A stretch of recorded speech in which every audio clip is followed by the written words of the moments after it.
Spiritual Tips for Meditators. Part 2. By Propizan Vizalo. Means and Ends of Meditation.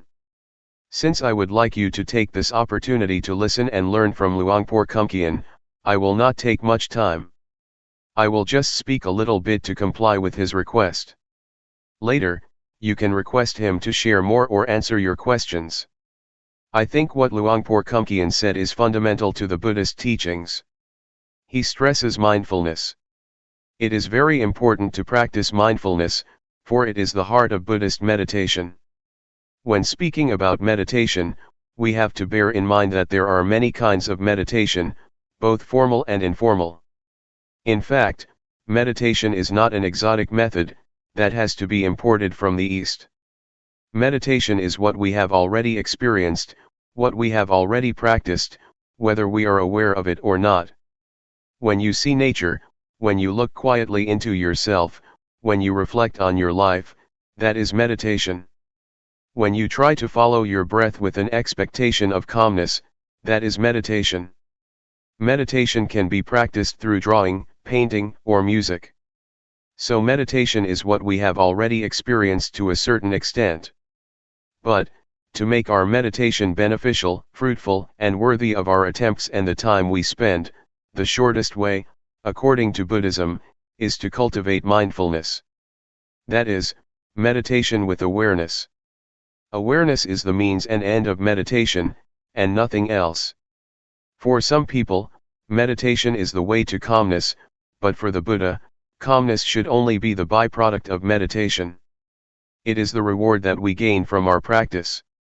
Yet, we also want to have total self-awareness. Self-awareness, or knowing oneself, is very important, as Luangpor mentioned earlier. According to the Buddha, to know oneself is to liberate our minds from suffering. We are overcome by grief or sorrow and suffer because we are not aware of ourselves. If we become aware, we can see clearly that we are carried away by greed, by anger, by anxiety. Once we become aware of ourselves, mindfulness is established. Once mindfulness is established, it is not easy for sorrow, anger, ill will, or greed to sneak into our minds. Guarding our minds with mindfulness is the secret of removing suffering. Normally, we are not aware of this truth, but if you reflect on yourself, you will realize that the best way to clear your mind from suffering is to make your mind neutral, to maintain your mind in the middle. If we let our minds be subject to feelings of being pleased or displeased, like or dislike, rejection or attachment, our minds will never experience calmness or clarity. With mindfulness, calmness and clarity are possible. So with the formal practice of the Buddha, we can learn how to cultivate mindfulness, enabling us to be free from being all sorts of fire. The Buddha speaks about fire. There are three kinds of fire that burn us at every moment, every day, every hour, every minute: the fire of greed, the fire of hatred, and the fire of ignorance. The fire of greed or the fire of desire, be it sensual desire or desire for becoming, always burns our mind and that make us feel as thought we are lacking. It is quite strange that the sense of lacking is prevalent in Western societies. Despite the material richness, despite the abundance, people are overwhelmed by the sense of lack. They may have a lot of things in their houses, they may have a lot of money in their bank accounts, they may have success in their careers, but people still feel that they lack something. That is why they try to gain more and more, consciously or unconsciously. Mindfulness is very effective at stimulating the knowing element in our minds, the conscious element in our minds. It not only helps us to be awake but also brings calmness, which leads to clarity. And once our minds become clear, insight into the nature of mind is possible. That is why mindfulness is very important. June 8, 1997. The Art of Meditation. You may have noticed the relationship between body and mind during your practice. They affect each other and we should make the best of them for our practice. You may have observed that when you are upset or mentally tense, your breath may become shallow or you may have chest or leg pain. If you understand this relationship, you can learn how to relax your mind by controlling certain parts of your body. For example, breathing deeply can help you relax. If you want to gain or to attain a desirable of mind, you cannot force the mind directly, but you can condition it by making your body more conducive to the state of mind. The mind is uncontrollable, but it can be conditioned indirectly, by either the body or external surroundings. For example, if you are in this room, you may feel drowsy, but if you go outside, you are refreshed because of the open air, the open space. The drowsiness disappears. That is the relationship between external surroundings and the mind. Use this knowledge of the relationship to the benefit of your mind. If you sit upright during sitting meditation, for example, it is easier for the mind to collect, to concentrate, and to be calm, but if you lean against a wall, you may be sleeping. If you feel very tense, lying down will be helpful, but if you feel normal, lying down will make you sleepy. This is the relationship between body and mind. Please learn how to take advantage of this relationship to improve your practice. During walking meditation, for example, if you feel distracted or your mind becomes busy and wanders without end, walking more slowly can slow your mind. Your mind will be less distracted. The speed of your walk can affect your mind. If you feel tense because of your inward attitude, your mind turns to look inward, stopping the thinking process. In this case, walking faster can help to release the tension. The position of your head also affects your mind. As I told you a few days ago, if you lower your head too much, tension tends to arise because your mind is turning inward. But, if you walk and have an indefinite gaze outward, your mind wanders easily and can be easily distracted. So, positioning your head appropriately will moderate your mind. You have to find the speed that is appropriate for you, not too fast, not too slow. This is an art. Meditation becomes an art because you have to find the balance on your own. If you walk too slowly, your mind becomes tense because it looks inward and concentrate too much on the body and on the thinking process, so you have to speed up. There are two extremes. One is to wander a lot distractedly, and the other extreme is to take it very seriously, to push oneself very hard, trying to stop or to suppress the thought. The one just follows the thoughts, the other wants to stop the thoughts. These are the two extremes. In this practice, we neither stop nor follow the thoughts. But how? This is the point of balance. I myself have to adapt. When I feel tense in my legs, I walk slowly. If I walk any faster, I cannot get through the 7 days retreat. Normally, I do not practice the intensive retreat for the whole week, just for a whole day. The rest of the week I do it indirectly and then I may do something else. But to practice 7 days, we have to learn how to do it without being exhausted.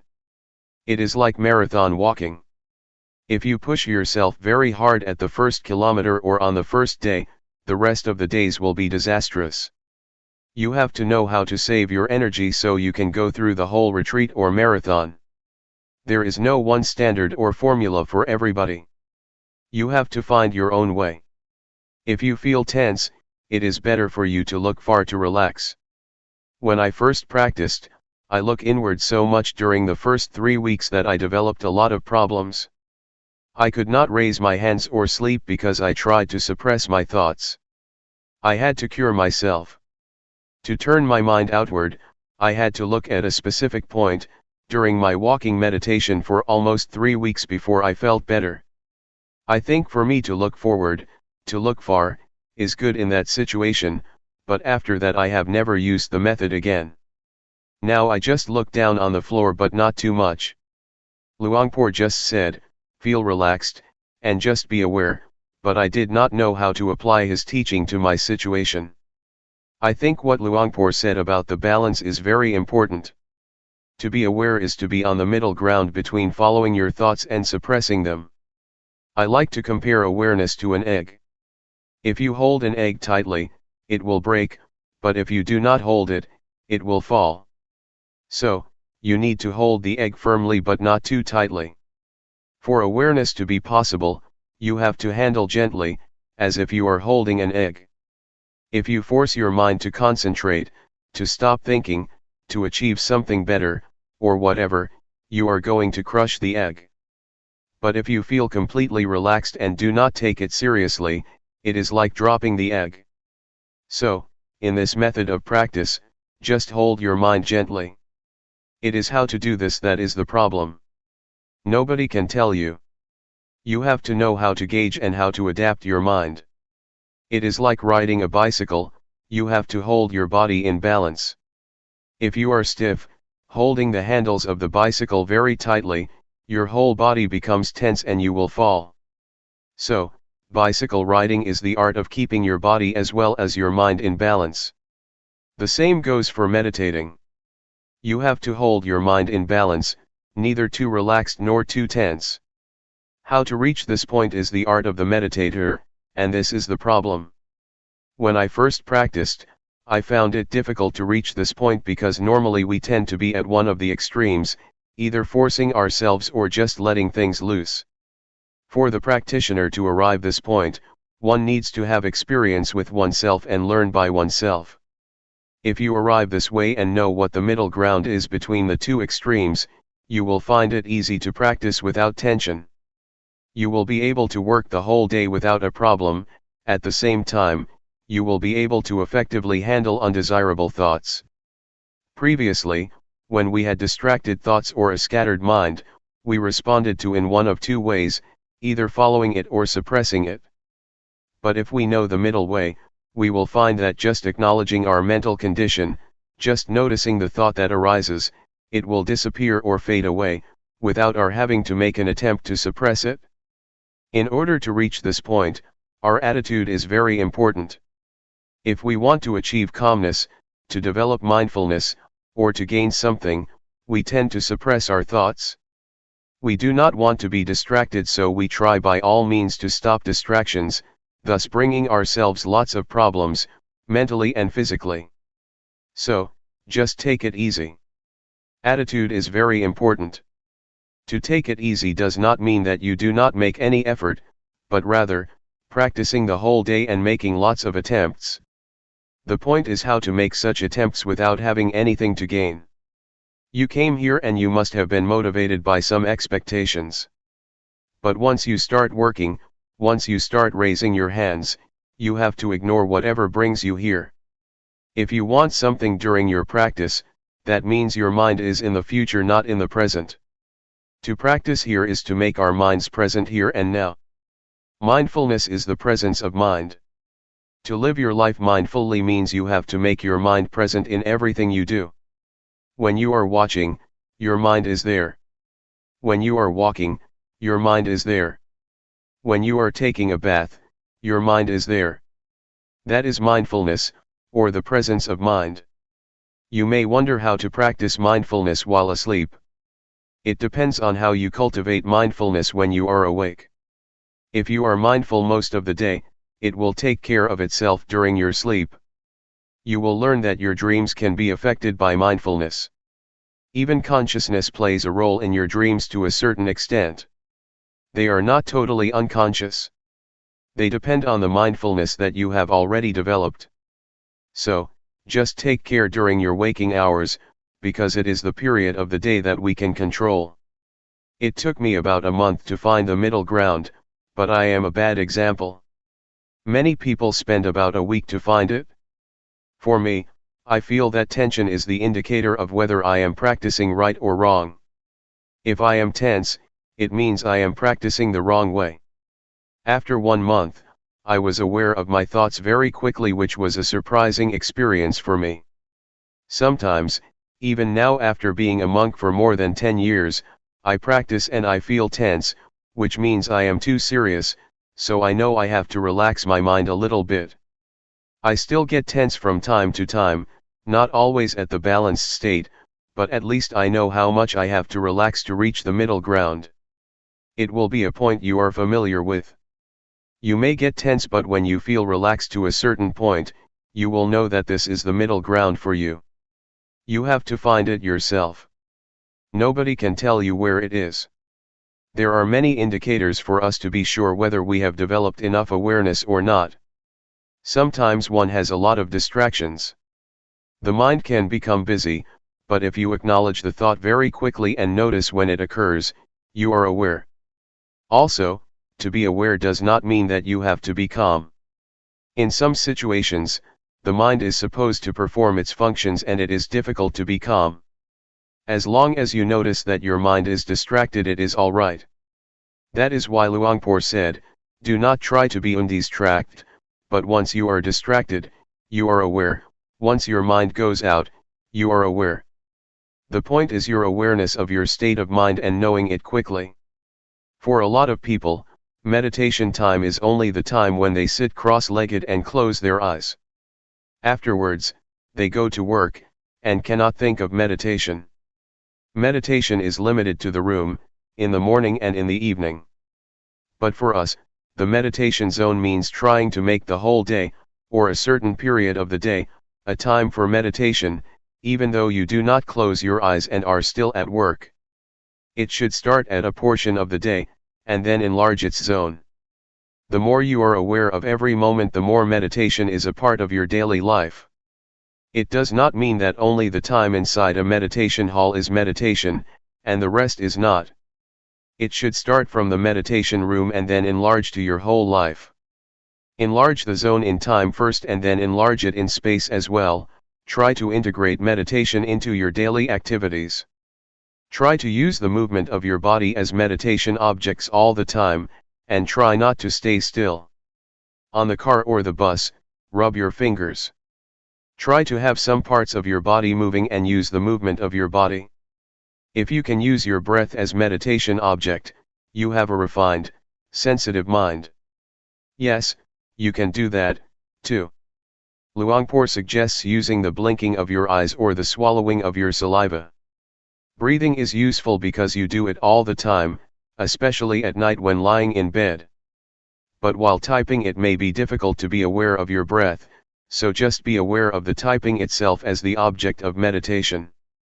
When you take a bath, the movement of your body is the object of meditation. So we are never short of an object of meditation, except when we are sleeping. That is the benefit of Sathi meditation, you have an object all the time. We need to have a physical object for meditation all the time, and our body is better. Your mind should be aware of your body's movement. Once a thought arises, your mind goes to the thought, acknowledges it, and then returns. So you have a home. Meditation provides you with a home that is the object of meditation and your mind stays with it. The movement of your body is the present moment. To be mindful is to be present in the present moment, so we try to provide a present moment for the mind, the body's movement. When you become distracted by a thought, that is the present moment too, so the mind should be mindful, but since the thought is undesirable, we just let it go and come back to another present moment, your body's movement. It is okay to shift awareness from one type of your body's movement to another frequently if you are skillful. If you are an adept practitioner, it is not difficult to shift. Try not to practice only two postures, because if you practice only walking and sitting, you may find it difficult when you want to be aware of additional activities. You will not be adept enough to apply mindfulness to that activity, because you have only been using rhythmic meditation and walking meditation all the time. So, you have to be adept, to be skillful, to apply mindfulness to every area of life. For example, in a normal situation, I would use the rubbing of my fingers as an object, but, if I am tired, I can concentrate on my breath because it will turn my attention away from the tiredness of my fingers. It is the same with walking. If I walk or climb up a mountain, at a certain point, I shift my awareness to the breath because my legs feel tired. This is the way to release tension. You can shift from one to another.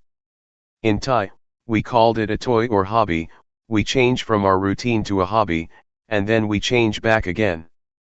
To make meditation more entertaining, we find something strange, something special, something new to play with, and then after we feel we have had enough, we return to the main posture.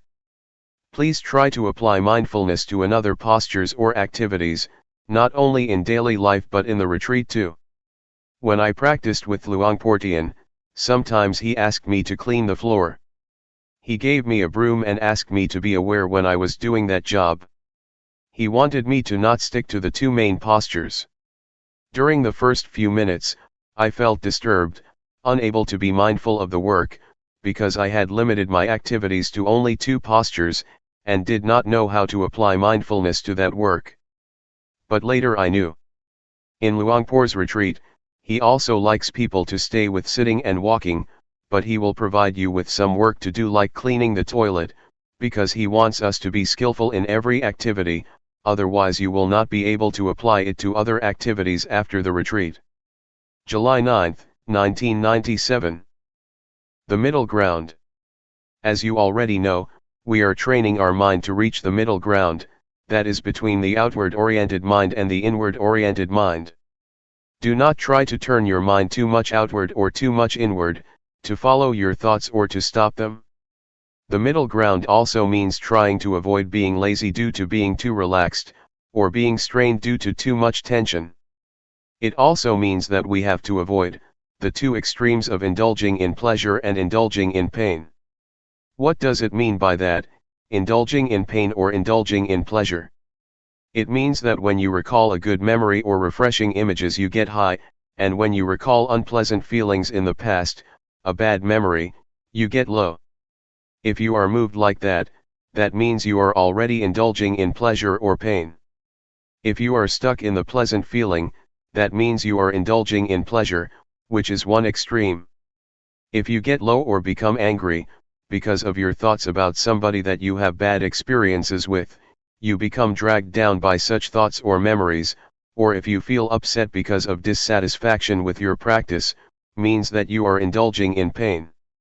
So, to avoid these two extremes means try to keep your mind normal, stable, and unmoved by pleasant or unpleasant feelings, good or bad thoughts, good or bad mental experiences.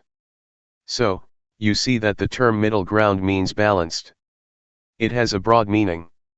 It means that you do not follow the thought or suppress the thought, turn your mind too much outward or too much inward, be lazy or push yourself too hard, or indulge in pleasure or in pain. It is the art of meditation to keep our minds in balance, to reach the middle ground. You may feel it is very difficult to attain this state of mind, even though you have come closer to it. Sometimes, you have already attained that balance, but you may be dissatisfied with it. You do not realize that you have already arrived at the middle ground, so you push yourself harder and go beyond that point, moving towards another extreme. Sometimes, your mind is too much inward so you try to relax, but you relax so much that you pass the state of balance, wasting a lot of time. Sometimes, you do not think this is the point that you need to attain. You think, oh, this is not the state of awareness because so many thoughts are still coming up, so I have to push myself harder. You are not satisfied with that state of mind simply because you have some expectation, so you keep passing the state of balanced mind without realizing that you have already experienced it. I think expectations are sometimes illusory. They are dangerous because they can deceive us, so we have to be very careful. We have some expectation about awareness, so we have already adjusted our mind to the expected state of awareness. Since we do not feel the calmness that we expected, and we feel thoughts still arising, we keep ignoring this state of balanced mind. I am sure that you have already experienced the state of awareness, the state of balanced mind, even though you may not realize it. So try again that you may find it and have confidence in it. Another point that I would like to mention is that, aside from keeping our mind in balance between the two extremes, we also need another art, the art of reconciling two opposing values. We face conflicts in our daily lives between freedom and discipline, between diligence and concentration. If you are too diligent, your mind becomes distracted, but if you concentrate too much, you tend to be lazy. The point is how to reconcile these two opposing values. Right and duty are another pair of values that we have to reconcile. Individualism and communalism are also two opposing values that we have to reconcile, or our lives will suffer. We also face the same dilemma in meditation practice. It may be even more difficult than what I have already mentioned. One is to take it easy but to try hard. Luangpor always stresses this: relax. Take it easy, but try hard. Take it easy but keep trying all day. It is quite contradictory, but you have to reconcile these two or you cannot make progress. Luangpor Teean always said, take it easy, but seriously. Luangpor Teean, unlike Luangpor Teean, would give you only a 5-minute talk. At his interview, which lasted less than 5 minutes, he kept saying we should take it easy but seriously, or take it easy but do it all day. I was quite confused then, but now I understand what he meant. I think this is the kind of training that is very useful for our daily lives, because it is the art of working happily and more effectively. To be happy and to be effective is a pair of values that may seem to oppose each other, but that can be reconciled. During the practice, you have to learn not to expect anything, to just work. If there is too much distraction, that is okay. If you suffer, that is okay. If you are frustrated, that is okay.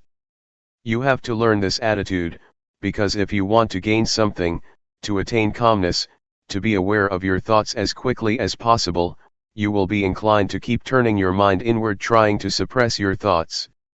You will keep watching your thoughts all the time and end up ignoring the awareness of your body. Luangpor always emphasizes that we should grasp our awareness of the body, and ignore our thoughts first. But normally, in my experience, I seldom remembered this instruction. I tried to stop my thoughts, to suppress them, because I wanted to win. I did not have much time, so I wanted to attain the result as soon as possible and I got stuck. After 3 weeks, I could not practice anymore. I could not do the hand postures because once I moved my hands, after only a few minutes, I got a headache and I suffered. With a headache and a lot of pain, I could not sleep. I made a vow to practice with Luangpor Teean for 1 month, and 3 weeks had already passed with only 1 week left. Feeling hopeless, I decided that I would leave the temple after I finished that week. So I just walked without any expectations, just waiting for my time to finish. I just kept walking because I could not do anything else. That week was very good for me because once I did not have any expectations, did not have any hopes, and just walked to waste the time, just trying to ease my tension to turn my mind from inward to outward, I felt that mindfulness suddenly developed a lot, because I did not mind anymore. June 11, 1997. Practice independently. The truth, I think, you have to see it. You have to see the truth for yourself. If I tell you, it will not be your truth, but an academic or indirect experience. I suggest you not use your intellect to find the truth but direct experience, you must realize it by yourself. Sati, or mindfulness, is a capacity of mind to recall.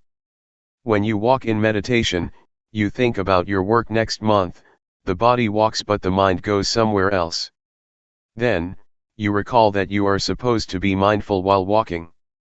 That is mindfulness. When your mind comes back to walk, you feel the sensation of walking and have clear comprehension. That is awareness. It is very important for us to try to experience awareness directly. It is also a capacity of the mind. One cannot experience awareness through thought or the intellect, for it is beyond the realm of intellect. You have to experience it directly with your feelings.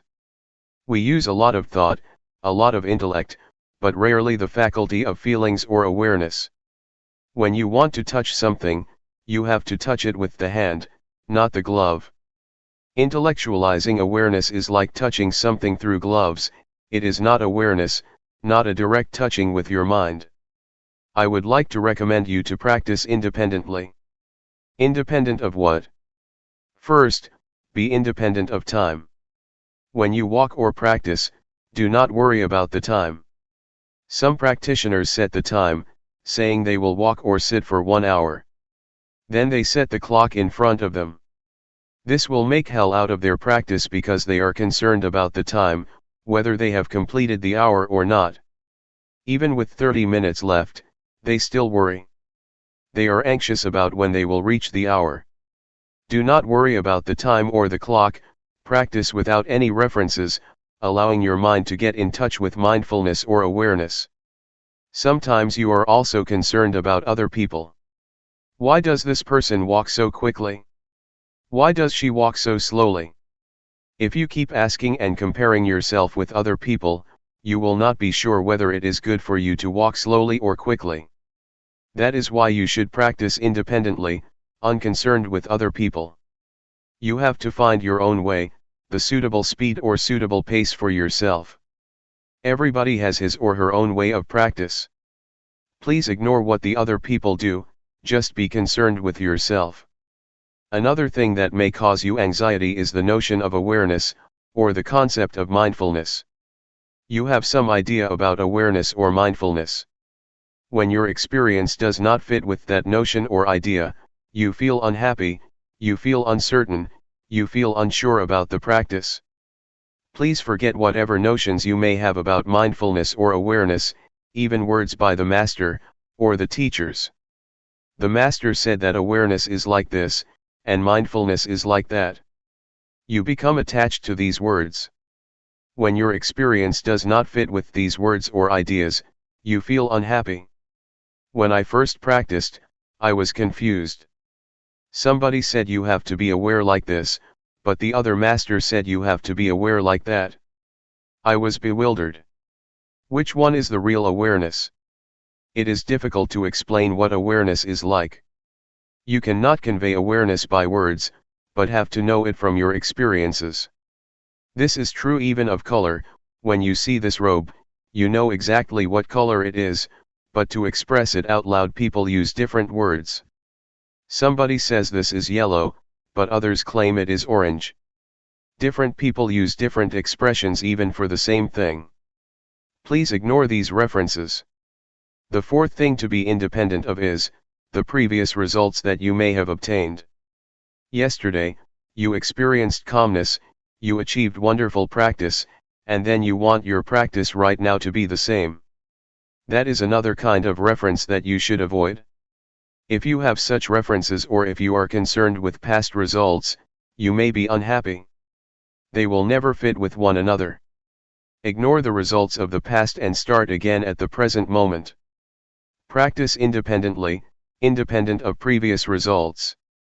It is already the past, let us ignore it. However good your experience was, be it calmness or tranquility, do not try to repeat it again or you will be disappointed. Why? Because you have some expectation, and expectation makes your mind out of balance. To practice like this, balance is crucial. You have to keep your mind in balance. Desire or expectation tends to push your mind out of balance. Therefore, forget whatever happened to you, even your expectations. Be careful with expectation. When you expect something, you have preconceived notions about it. If experience does not conform with that idea, you reject the experience. There is a story that is very instructive. An individual on a sinking boat prayed to God for help. Being very devout and sincere, he sincerely believed that God would help those who have faith in him. During his prayer, a lifeboat came by and asked him to join. He said, "No, I believe God will help me, because he never ignores those who have faith in him." So, the lifeboat left him behind. 1 hour later, the sea level was already at his chest. A fisher's boat came. He said, "No. God will help me." Another hour later, the sea level was already up to his neck. A patrol boat came. He replied again, "No." So, he drowned and went to heaven because he was a good person. When he met God, he asked, "God, why did you forsake me? I prayed for you even at the time of crisis." God replied, "You fool. I sent 3 boats to help you. Why didn't you take the boat?" The man expected a miracle. In reality, no miracles happen. God's action is not miracle, he works through ordinary events. So, with expectation, the person tried to reject even the help of God. Do not be too concerned with expectations, or you will reject the experience that you have already achieved. Just work independently of expectation, and try to get in touch with real awareness through direct experience. When you get a result, it will be the true outcome of your practice. Do not bother with miracles or preconceived expectations. Question: how can you forget everything and not have any expectations or references? Answer: it can be done through repetition. In the first hour it may not be easy to forget, but if you practice more and more, you will feel in harmony with the practice, and then this notion will pass away. Nevertheless, you have to do it repeatedly, over and over again. Then, a new kind of habit will develop, the habit of letting go and forgetting expectations. Question: that is very, very hard. Answer: it is possible, if you try to be at the present moment. I found that when I feel in harmony with the practice, I do not care about the rest. To be in harmony with the practice takes time, but it is possible. We call it, to be at the present moment. When you have developed that habit of being at the present moment, you will be less distracted by expectations, by time or schedules, by other people's practice. Question: are you suggesting that we totally ignore previous experience on how to get there? Answer: I suggest you do that when you start the practice.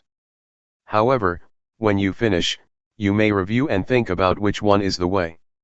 During the practice, try to be at the present moment, otherwise, your previous results will distract you from the practice. Question: when we start the practice again, we will take reference of the previous experience, right? Then, how can you practice independently? Answer: a kind of habit will develop within you. Question: right, I see what you mean, inherit a habit from the previous practice instead of knowledge. Answer: yes. It has already happened to you, because all of you have been practicing for a long time. You have inherited some habits or some tendencies. That is the most important, more important than something in your mind. Question: not to be guided by thought, but by your natural movement or habit. Answer: yes. This is what we call adept or skillful, you become more skillful. Take swimming for example. Thinking, or recalling the instructions, does not help you much when you are swimming. You have to be at the very present moment. Whatever you do will become a tendency or habit in you. Once you know how to swim, it becomes your second nature. It becomes a part of you. No matter how much time has passed, maybe 10 years, you still know how to swim because it has become your nature. I think mindfulness or practice is like that. Once you know how to adapt your mind to be aware of the present moment, it becomes your nature. You may give up the practice for a while, then come back. In the beginning it is difficult, but after you practice for a few minutes, it will come back. Which I call habit. I myself, when I practice, never think much of the results. I think only that this will form a new habit. Once the habit has developed, it is easier to practice. This is how you train children to take a bath or to brush their teeth. At first, they refuse, but you just push them to brush their teeth. It becomes their nature and they will go to the bathroom to brush their teeth on their own. Mindfulness is like that. In the beginning, your mind follows the thoughts and never comes back. Then, you call it back. Second time, it goes again, following the thoughts and comes back. The third time, it comes back quickly, faster, but still takes a long time. Then, you call it back all the time, many times, it returns faster and faster. The unintentional thought will become shorter and shorter. In the beginning, it is like a train of thoughts with 12 cars of thoughts. After practicing for a few days, it becomes 10 cars. The train of thoughts becomes shorter, shorter, and shorter. Then, only one car of thoughts, because your mind becomes faster. It is the habit of the mind to come back faster. This is what mindfulness is. You need not to stop the thoughts. Your mind will come back on its own. July 8, 1997. Harmony within. Meditation practice is to train ourselves to be in harmony with ourselves, or to be in harmony with the present moment. To be in harmony with the present moment has a broad meaning. It means that we have to be content with what we have, with what we are doing, and also with what we are at the present moment. To go deeper than that, it means to be content, accepting the thoughts or emotions that we have at the present moment. To accept does not mean that you are lost, or follow the thoughts. That is not acceptance. Accepting means keeping our mind normal, not reaching to the thoughts whatever they may be. This is the only way to free our mind from all kinds of thoughts or emotions. Whether they are positive or negative thoughts, pleasant or unpleasant emotions, agreeable or disagreeable feelings, just observe them and learn to come to terms with them. People, in general, are likely to react to the thoughts or emotions that they have. To be precise, they are not reacting, but attached, or clinging, to the emotions or thoughts that arise, even unpleasant feelings.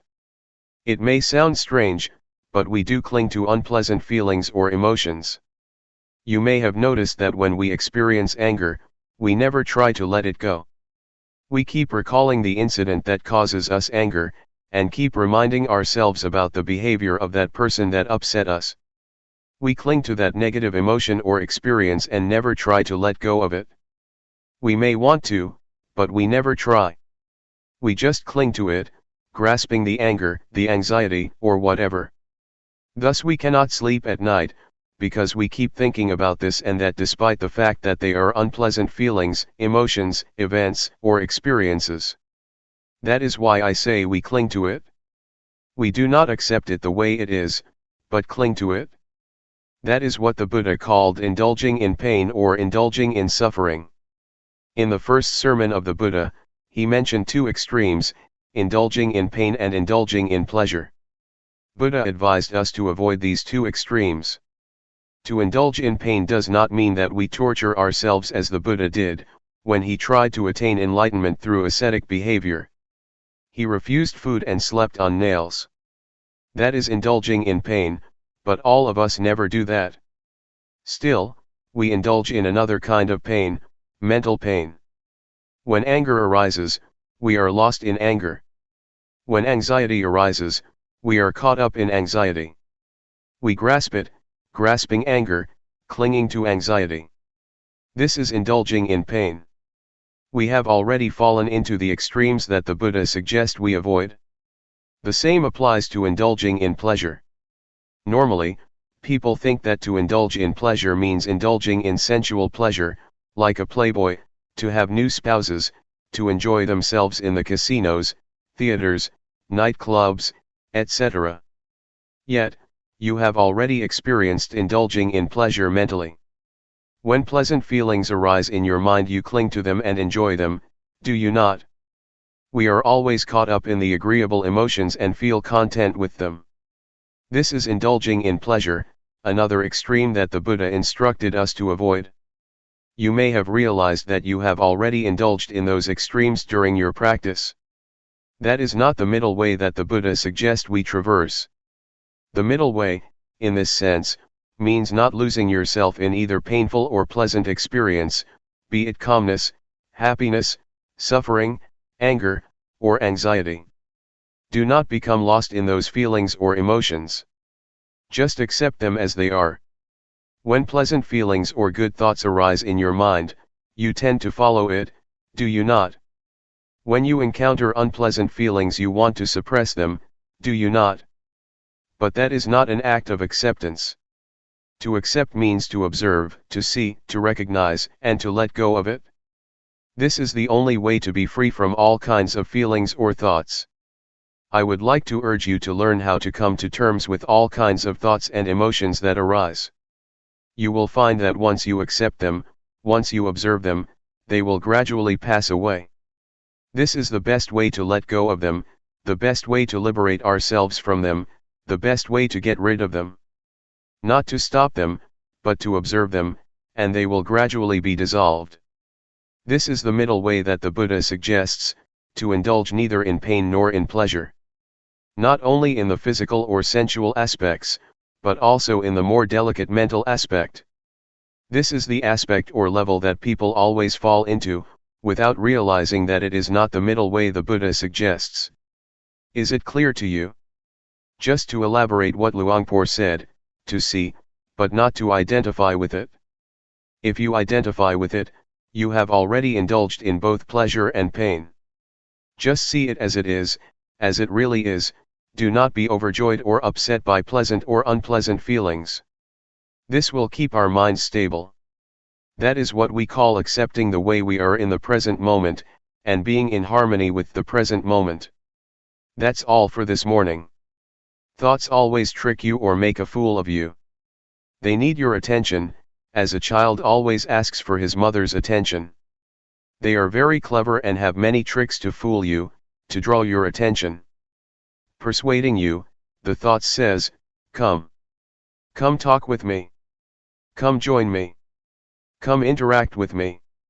In the beginning, you may think that you know their tricks, but their tricks are endless.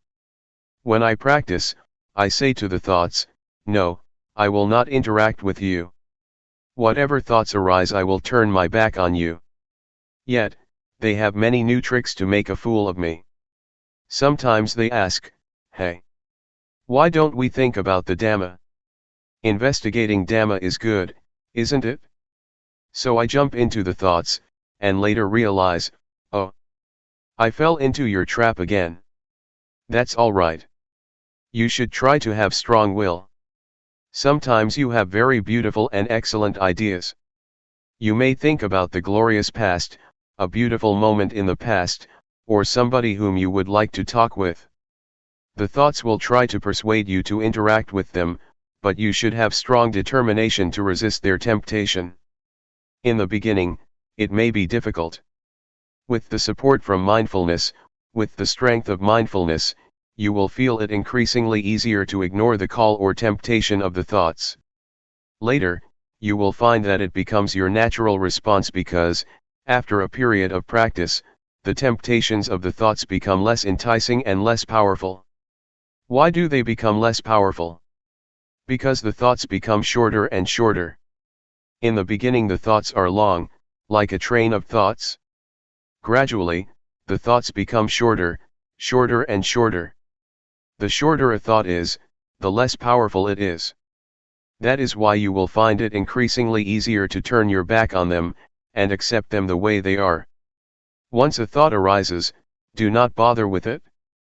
Just see it and say to yourself, that's the way it is. Whatever the thoughts or feelings arise, be they good or bad, wholesome or unwholesome, just see them without being disturbed or annoyed by them.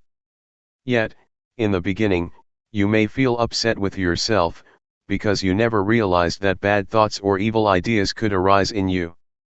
Some desire will come up, and you will have never realized that you could have such bad ideas, such evil thoughts.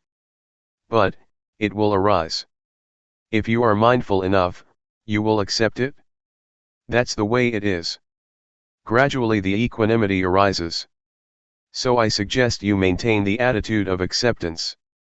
Whatever ideas, whatever thoughts, whatever emotions occur in your mind, just try to keep them normal and have no preferences, like or dislike, appreciation or aversion. Try to avoid these two extremes, and just accept them the way they are. This is the second mantra I would like to present to you, that's the way it is. The bad thoughts that arise, the evil ideas that arise, are beyond your control. So, just accept them as natural, as normal. That's the way it is. Thus develop the indiscriminative mind. The ordinary mind tends to be judgmental.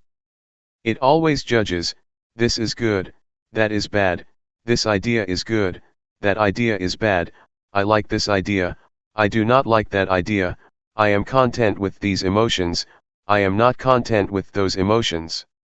With a discriminating mind you will never experience peacefulness. Your mind will go up and down, because of such preferences or such judgmental mind. The way to attain peace is to develop the indiscriminative mind.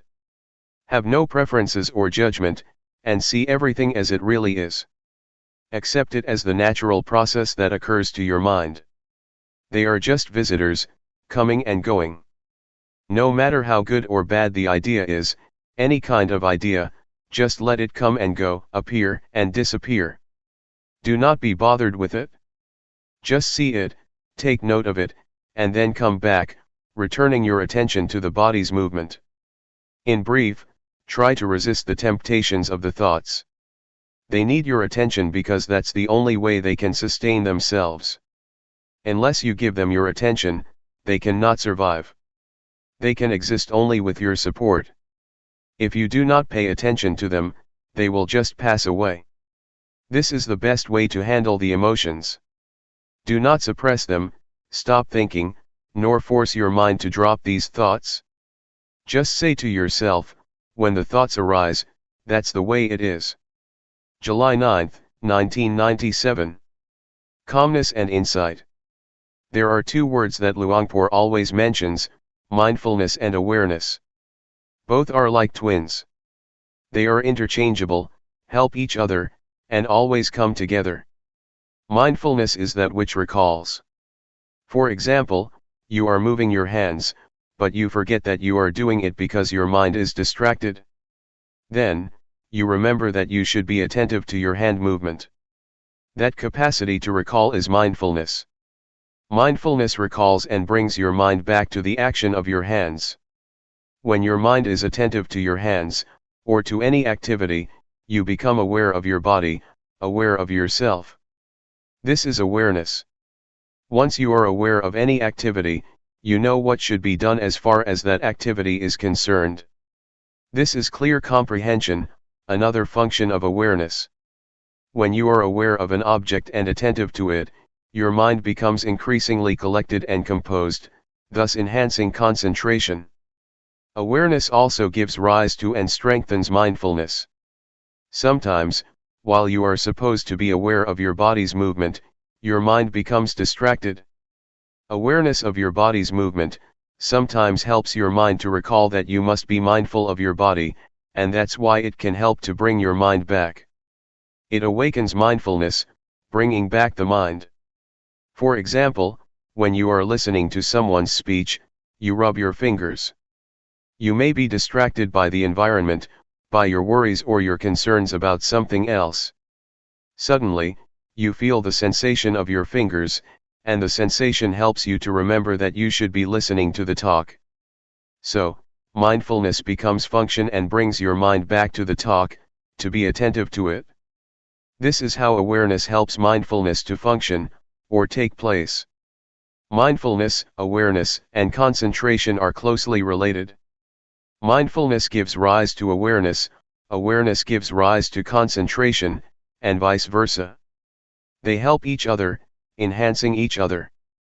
Don't be confused when Luangpor sometimes mentions mindfulness, and a few moments later he mentions awareness or mindfulness and awareness. They are the same.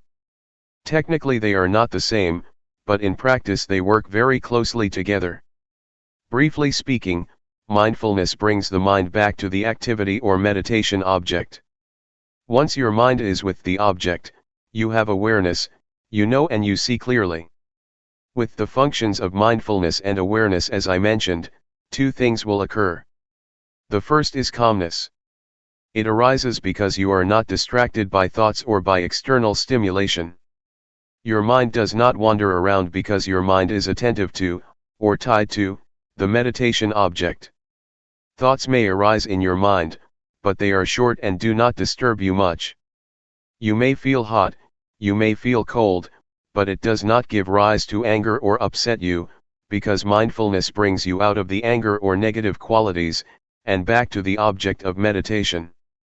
But, if you do not have an object of meditation, your mind can easily be caught in the anger that is the result of unpleasant feelings. So, mindfulness and awareness help you to let go or be free from the discontentment. That is why calmness and relaxation are possible for the one who has mindfulness. The second thing that happens when you have mindfulness is wisdom, or clarity of mind. It happens because mindfulness and awareness keep your mind from liking or disliking, from being up or down, from being content or discontent.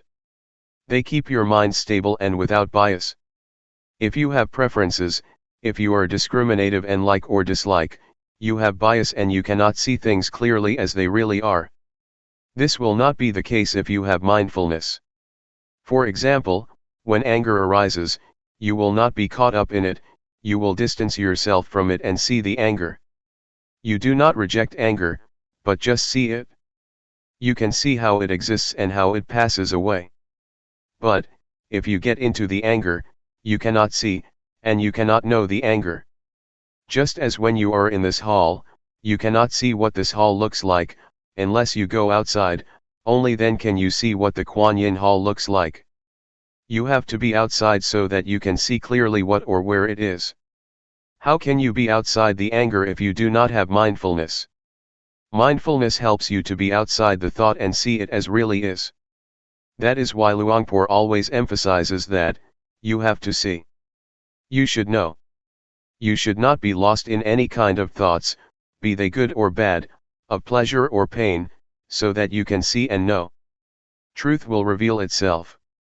In short, as I mentioned, there are two kinds of results that will take place, calmness and insight, or wisdom. Yet, you should bear in mind that calmness is not the primary aim of this meditation. The primary aim is insight.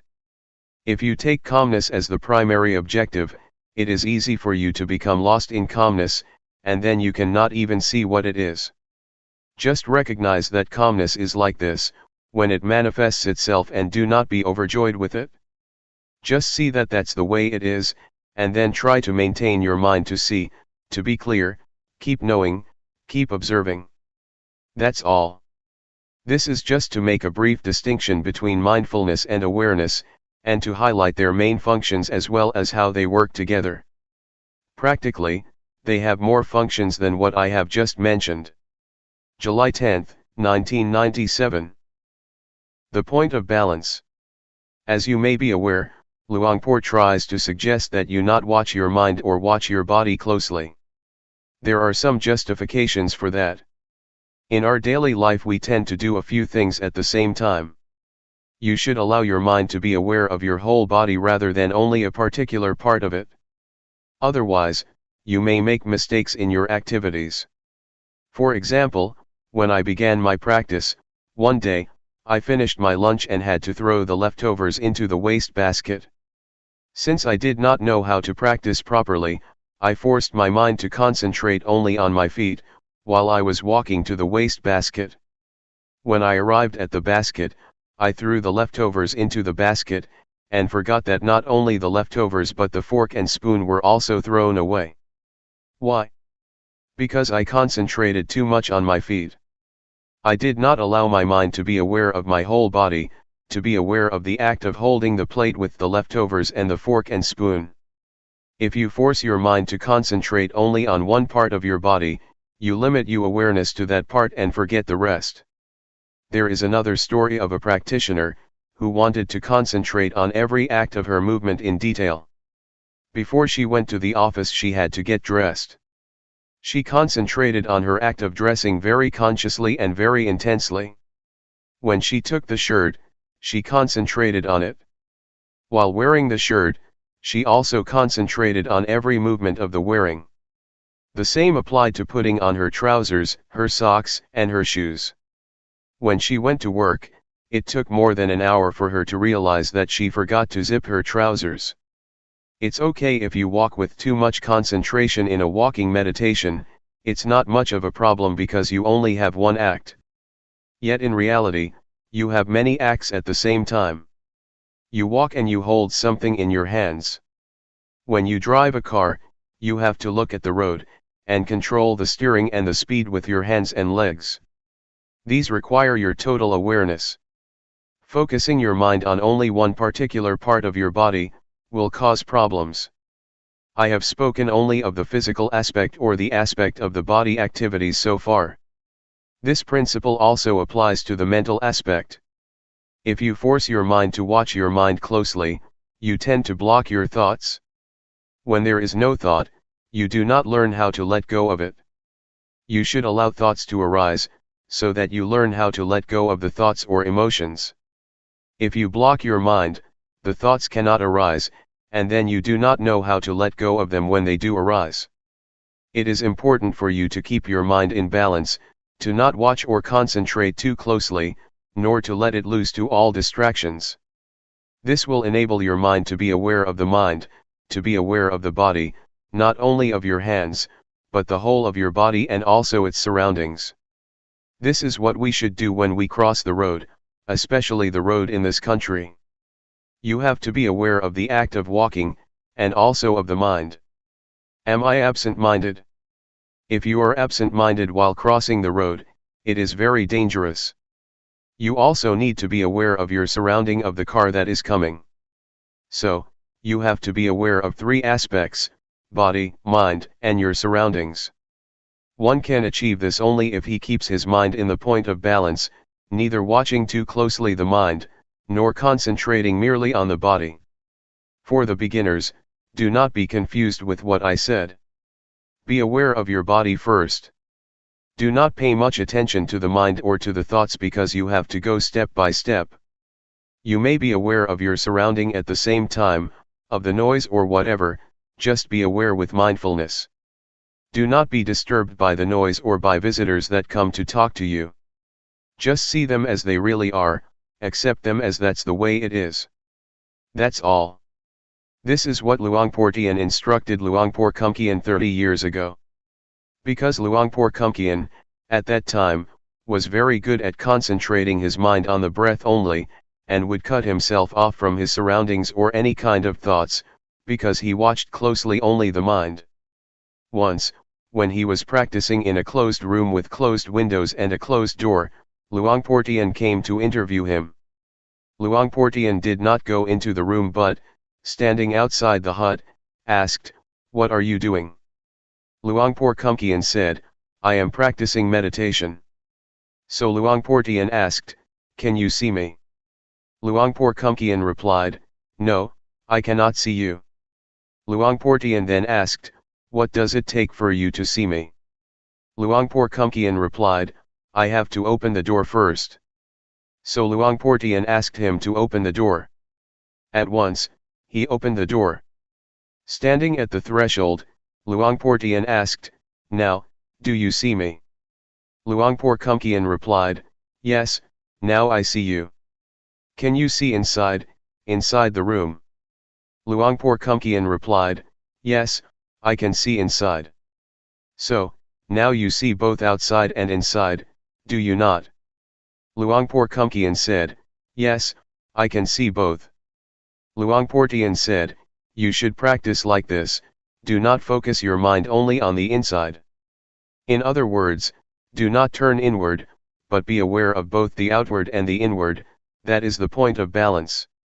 So, Luangpor Teean suggested Luangpor Teean not block his mind or turn his mind inwardly, but allow his mind to be aware of the outside and of the whole of himself. This is how this practice is different from many other methods. Many methods try to block your mind. You can achieve concentration very easily with those methods. Yet, once you get out of the practice, your mind can easily be disturbed by thoughts, because you have not trained yourself in how to deal with them. Since the thoughts have been blocked, you have had no chance to be aware of them and thus learn to let go of them. This is how it is different. I just explained the reason behind Luangpor's suggestions. Why not watch closely so that you can develop total awareness during your practice, and apply total awareness during your daily life. July 10, 1997. Reconciliation. There are two fundamentals of practice. The first is to practice with relaxation. The second is to take it seriously. These two fundamentals are very important for the practice. The point is how you can reconcile them. When I first practiced, I felt it very difficult. I felt confused when Luangpor Teean said, "Be at ease, but take it seriously." He always stressed these words. Literally, he said, in Thai, do it playfully, but seriously. To do it playfully means that you have to be at ease when you practice, and to be at ease at the present moment. To take it seriously means you have to continue your practice all day, all week, all month, and all year. This is what he meant. To take it seriously means you have to continue it, neither giving it up nor stopping it. I think this is the art of the practice, how to reconcile the two opposing values, the two opposing principles. Both principles are good, but on some level they are contradictory. As you may remember, in the first few days, I talked about the middle way. The middle way is the practice that avoids the two extremes. The two extremes are bad, so we have to avoid them. That is the middle way. Yet, at the same time, there are two principles, two values, that are both good, but in opposition to each other. We have to reconcile them to make them in harmony. These are the arts of the practitioner. 1. You have to avoid the two extremes because both are bad, and 2.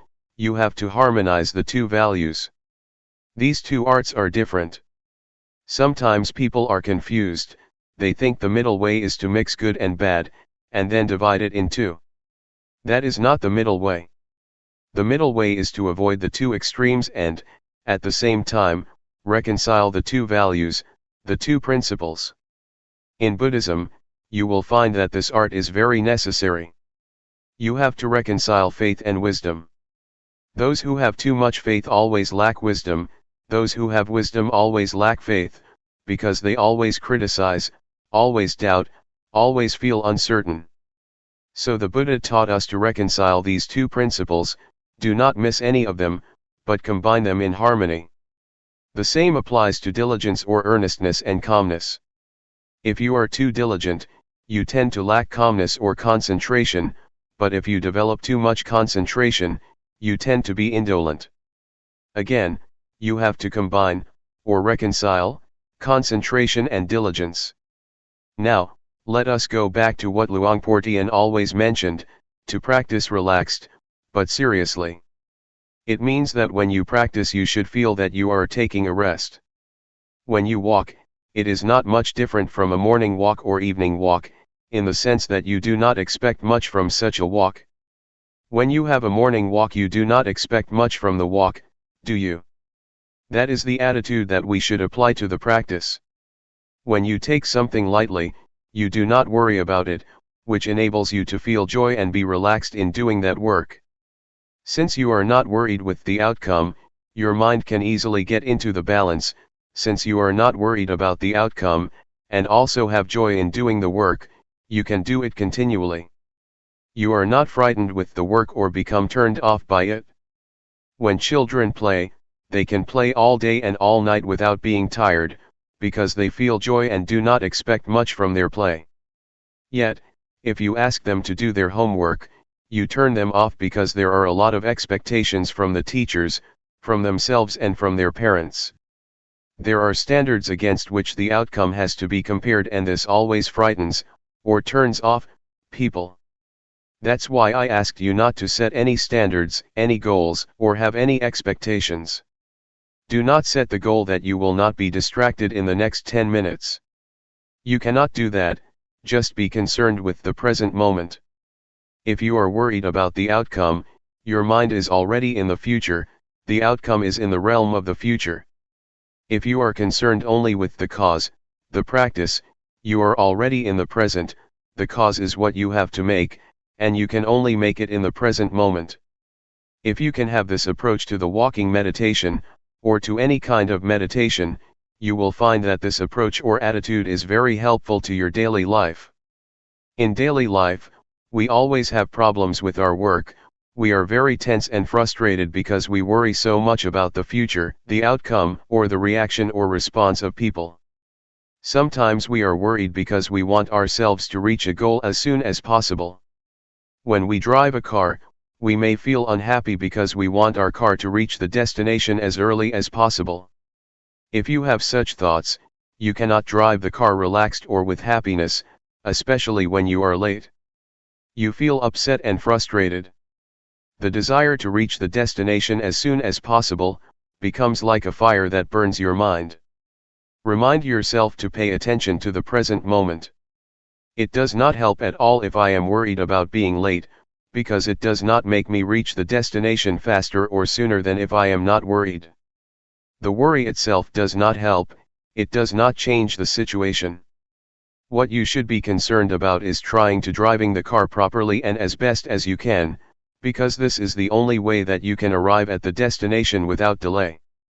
So in real life you have to be at the present moment, and not allow the mind to be occupied by expectations or by the future. The attitude that causes suffering to a lot of people, especially people of today, is the expectation of getting the result or reaching the destination as soon as possible. When I write a book, if I think that it will take one more year or one more month to finish the job, I feel worried, because it's still a long time and I am tired already. Yet, if I bring my mind back to the work that I am doing at the moment, I feel less worried, and concentration takes place easily, because being at the present moment brings you calmness and concentration, and can enable you to continue your work without much problem. I think we have to learn how to do work without pushing or driving us at the same time. Just do whatever has to be done. If you do it continually, it is certain that work will produce results. My friend, a Zen monk, spoke about his master. Some of you may have heard of him, Shunryu Suzuki. Shunryu Suzuki is the author of Zen Mind, Beginner's Mind. He has a center in San Francisco. When he started the temple in San Francisco 30 years ago, he had to do everything with his own hands. One of his big jobs was to prepare the garden. A Zen garden is composed of rocks, a lot of big rocks. Shunryu Suzuki is not a big person. He is just like Luangpor, but thinner. All day, he had to carry the heavy rocks to his garden and arrange them. His young Western disciple wanted to help, but after a few hours, he was tired. "Oh, I can no longer do this." He asked Suzuki, his master, "How could you do this all day?" Suzuki said, "I take a rest all day." When he lifted the rock, he just lifted it without much expectation that he had to carry 20 or 30 rocks a day. He did not set a goal, but just lifted the rock without judgment or expectation. His mind was with the rock and with himself, not anywhere else. He felt relaxed, which is why he said that he rested all day and could continue. He was serious about his rock garden, but he did it relaxed. It's as Luangpor Teean said, practice playfully, but take it seriously. To be at ease enables you to work longer than when you take it seriously. Sometimes you drive a slow car, and you can arrive the destination sooner than those who drive at a fast speed. The same is true when you walk up a mountain. Those who do not know how to climb a mountain start climbing fast, and end up reaching the top later than those who walk slower. The meditation master or the hill tribe people just walk slowly, relaxed all the time, relaxed every step, and they reach the top before those who are serious or walk hastily. The practice is the same. Just walk, as you walk, simply walk, and take a rest every step. You will find that you are not tired after you walk the whole day or the whole week, because you take a rest with every step. Please apply this to your daily life. Not only in the spiritual aspect. Take Suzuki as an example. Even in the material or physical world, you need to apply this art, the art of reconciling the two principles, relaxed but seriously. You will find that in the real world this is really important. Individualism and responsibility to the community are the two principles you have to reconcile. In this country, they stress only individualism, and you have a lot of crime, a lot of drug addiction, etc., because people have lost the sense of communal responsibility. Individualism and responsibility to the community are both important. Right and duty are two opposite values that you should reconcile.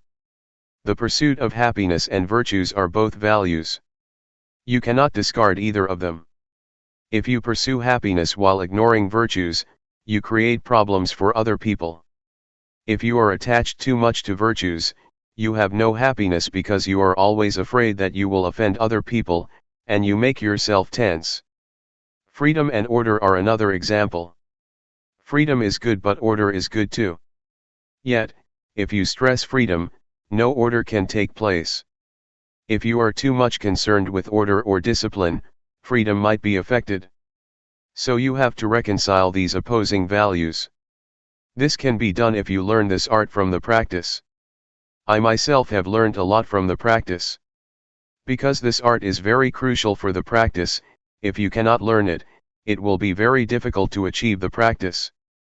Please take this practice as a way to train your mind to have a skillful approach to your life, not only to meditation but to your whole life, to your family, to your work, and also to society as a whole. This is what I would like to offer this morning. July 11, 1997.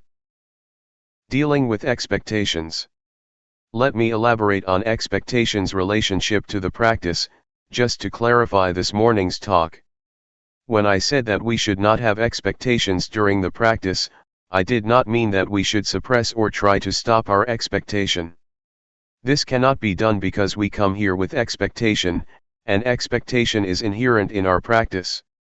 I just want to say that despite our expectations, we should not allow them to bother us during our practice, let ourselves be preoccupied with them, or let them drive our practice. Just realize that, okay, the expectations are there, but there is no more than that. It should be noted that the progress of spiritual practice is most developed when expectations are at their lowest, or we have none at all. For example, after Buddha's death, Ananda tried hard to develop his practice to the level of Arahant, the last level of enlightenment. He had only one day left to finish his practice, before the first council was going to start. This was crucial because he was supposed to attend the council, but only the Arahant could attend. There were already 499 Arahants. The council was waiting for him, but he had to meet the requirement of being an Arahant. He had not yet achieved it, and there were only about 20 hours left. So he tried a lot that whole day, but he still could not achieve the final stage of enlightenment. Finally, at night, he was tired and decided to take a rest by a tree. The moment he leaned against tree trunk, at the moment when he felt that he wanted to relax, enlightenment took place. At that moment, his expectation was very low, either because he felt hopeless or because he just wanted to relax. I think the experiences of other enlightened beings are just the same. They get enlightenment or receive intuitive insight, when their minds are relaxed and in harmony with the present moment. Some of Luangpor Teean's disciples got insight while they were harvesting the crops, obviously with mindfulness. This law of enlightenment, or law of intuitive insight, also applies to the world of scientists and the world of daily life. You may have heard of the story about Eureka and Archimedes. He tried to find the law of density and he could not find it, until the moment he got himself into the bathtub. At that moment, he felt relaxed. After working all day, he just wanted to take a good bath. The moment he submerged himself in the bathtub, he realized the law of displacement, which is crucial for the calculation of the density of objects. If you want to know the density of this chair, you put it into water, calculate the volume of the water that overflows, or is displaced, the weight of the water and the weight of this chair, and then you know the density of the chair. So, the word Eureka, or the intuitive knowledge of Archimedes, arose when he had no expectation. The same applies to Newton. He found the law of gravity when he was going to relax under the apple tree. An apple fell. He realized the law of gravity. At that time, he had just put aside his research, so his expectations were very low at that moment. You see how intuitive knowledge works. It works when expectations are very low, and especially when you are very mindful in that present moment. So, the point is how you can practice without the drive of expectation, the drive of desire. This is a problem because we are usually driven by desire or expectation. In Buddhism there are two kinds of motivation. The first is desire to get or desire to achieve. The second is zeal, you want to do, or you want to practice. There is a difference between the two. Desire is closely related to craving, and zeal is closely related to wisdom. With zeal, you realize that it is good, so you want to do it. Zeal is the desire to do, not the desire to get, not the desire to achieve but the desire to do. Buddhism does not say that you should not want. Yes, you should have wants. You should have the want to do, but not the desire to achieve or the desire to get. So, please learn to use zeal as the motivation for your practice. You see with your wisdom that meditation practice is good. It is not to satisfy your ego that you do it, but because it is good for yourself and for others. Then, you start practicing. Yet, for a lot of people, it is difficult to develop zeal, because desire always dominates their minds.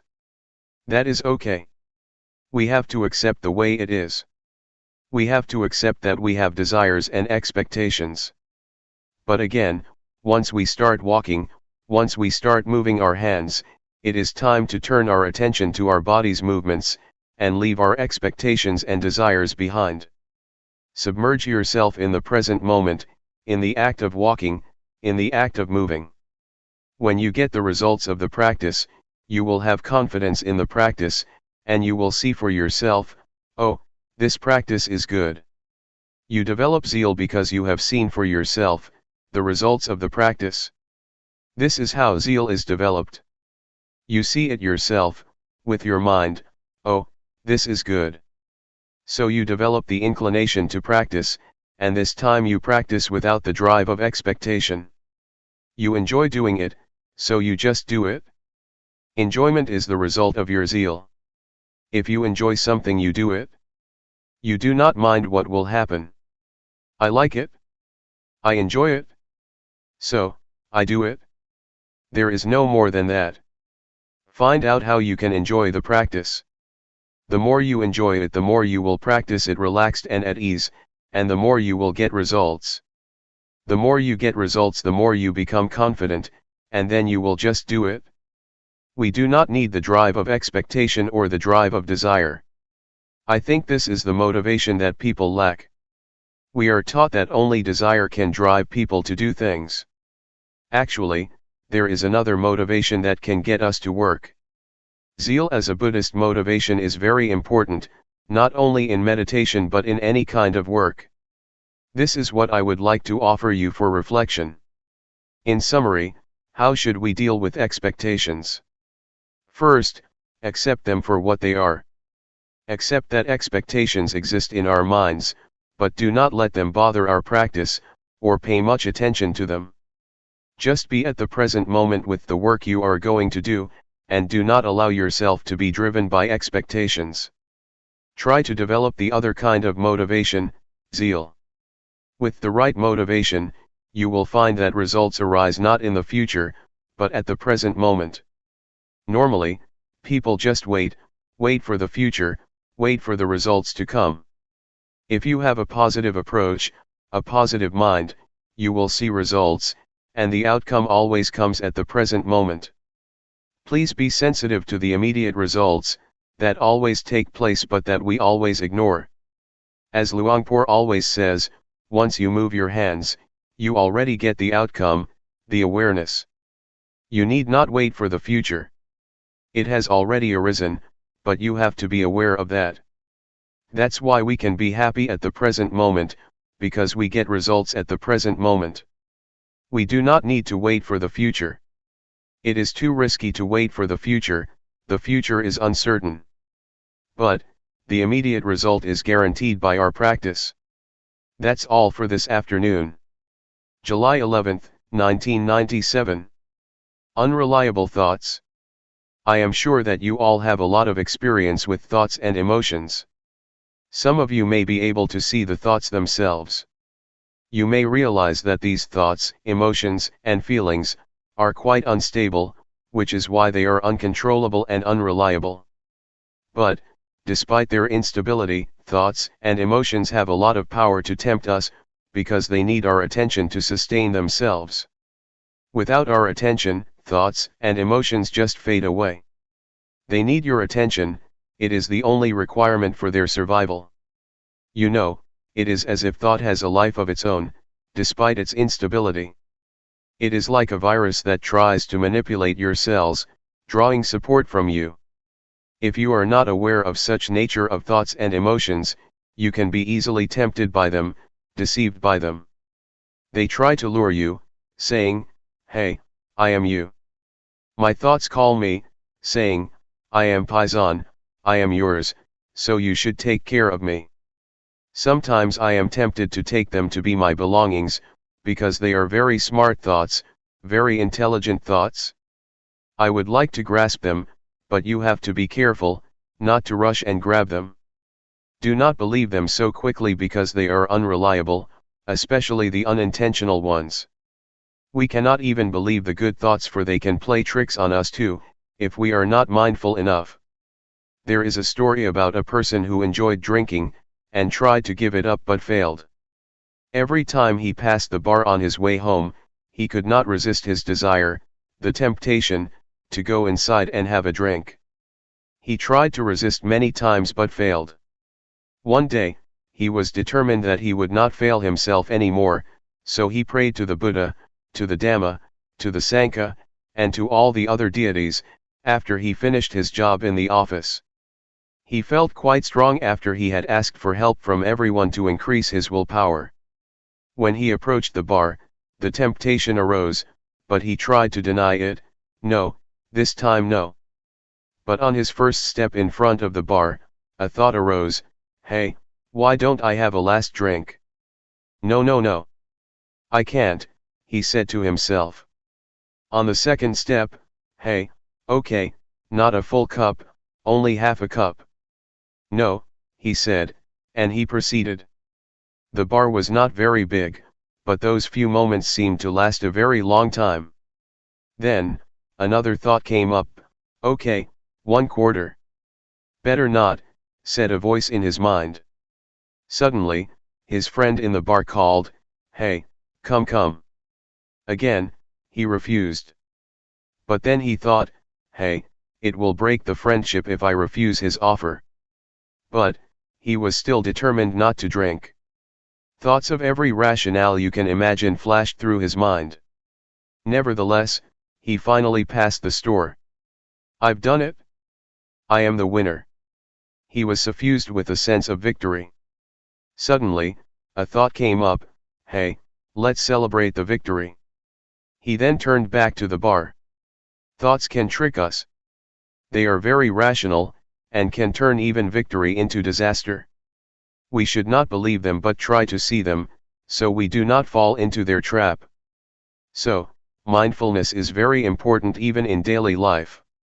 Every year many old women would come to see Ajahn Chah, a big master in northeastern Thailand, and ask his permission for them to stay at the temple, because they had quarreled with their husbands. Everybody would say, "I will stay here for life. I will not go back to my house anymore. I am fed up with him. No more. I am disenchanted with the household life. Please allow me to stay and practice with you." A few days later, the husbands would come, visit them, and ask them to go home. The women who had been determined to stay in the temple for life, would change their minds after a small chat and decide to go home. Even strong, powerful, and quite determined thoughts can disappear, or wear out, after a few days passed. You may have noticed that you have a lot of good thoughts or ideas during the practice. "I want to do this, I want to do that, after I go home I will do this, I will do that."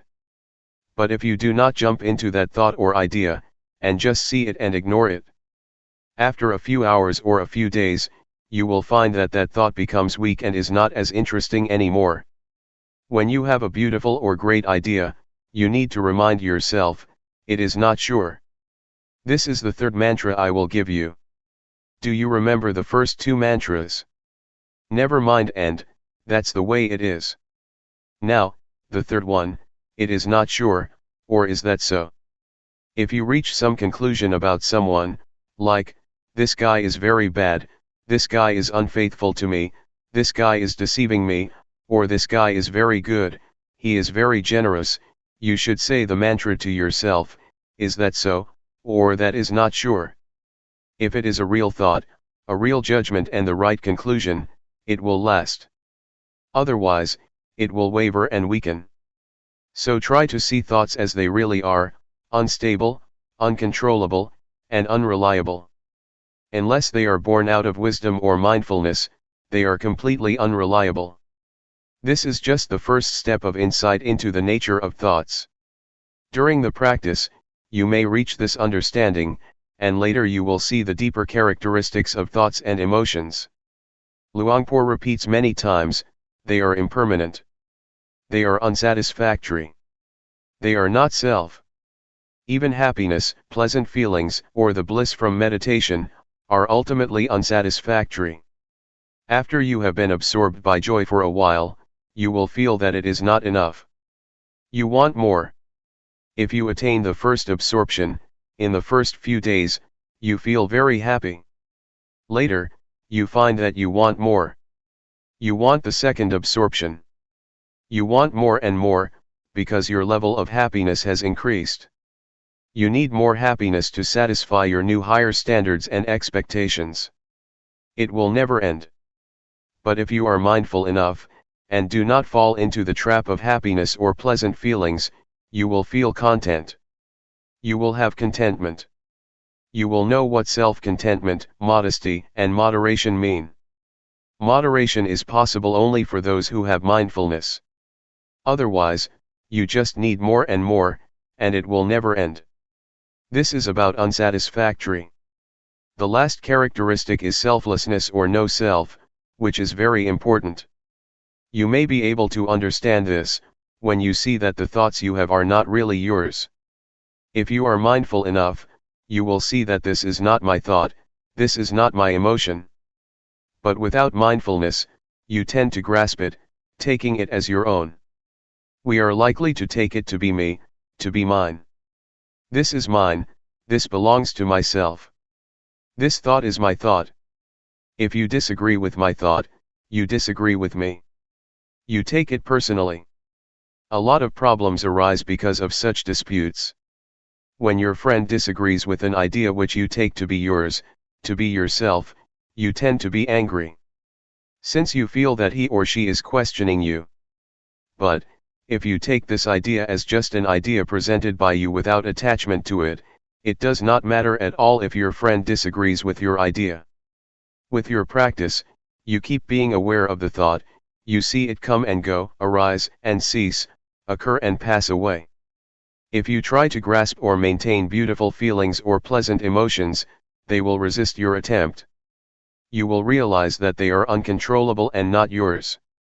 They cannot be yours. If you have this insight, you will understand why we cannot and should not believe our thoughts, because they just come and go, they have no self.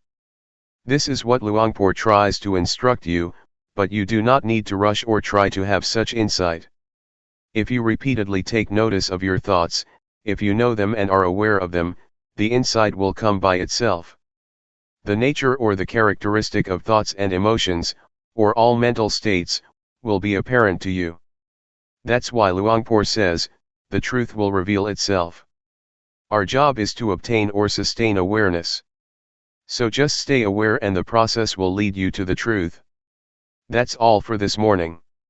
July 12, 1997. Meditators for Friends. According to the Buddha, there are 4 very good friends who help each other and also are very helpful to us: mindfulness, sati, awareness, sampajanya, concentration, samadhi, and wisdom, panya. If you are skillful, you can use these 4 friends, or these 4 virtues, to handle a disturbed mind or distracted thoughts. You have already been introduced to mindfulness and awareness, and know how to deal with distracted thoughts, that is to be aware and mindful of these thoughts or emotions.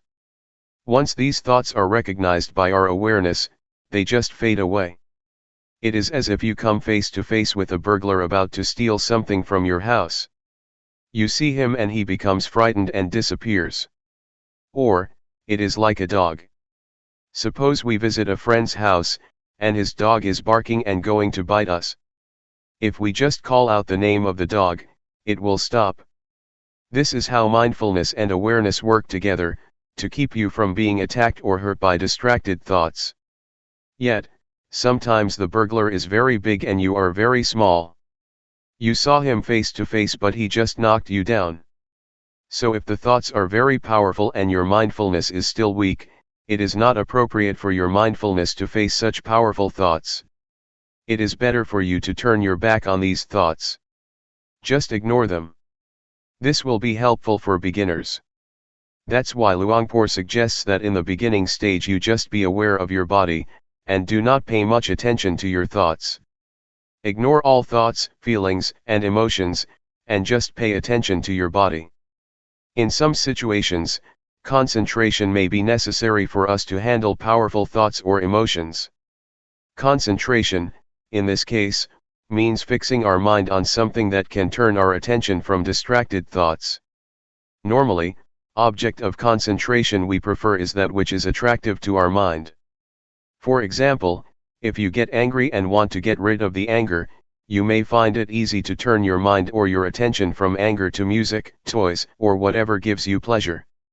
If you are attentive enough to the object that you have chosen to be attentive to, a few minutes or a few hours later, you will find that the anger has disappeared. Anger, like any emotion or thought, is like fire, it needs fuel. Normally, it is sustained because we ourselves keep adding fuel to the fire, so it keeps burning. If we turn our attention to something else, or do not put firewood into the fire will be extinguished because there is no wood to consume. Yet, in reality, we cannot depend on music or something external to us all the time, because anger can take place anytime, in the subway, or during a conversation. So we need to depend on ourselves, by choosing those we already have as objects for concentration. That is why the Master suggests you use the breath or your body's movement as the object of meditation. When you feel disturbed by thoughts or emotions, you should just turn your mind back to the breath or your body's movement. Gradually, the thoughts or disturbing emotions just disappear. In the beginning, the breath or your body's movement is not powerful enough to attract your mind. It is less attractive than music, sports, etc. Yet, if you practice enough, your mind will become familiar with the breath or your body's movement, and it can be in harmony or as one with them easily. The fourth friend is wisdom. This has a lot of meaning. When you become distracted by your thoughts and do not know how to deal with them, you may try to bargain with them. You may say to yourself, "Okay, I will talk with you later," or "I will think this thought later, but not now." You negotiate with them.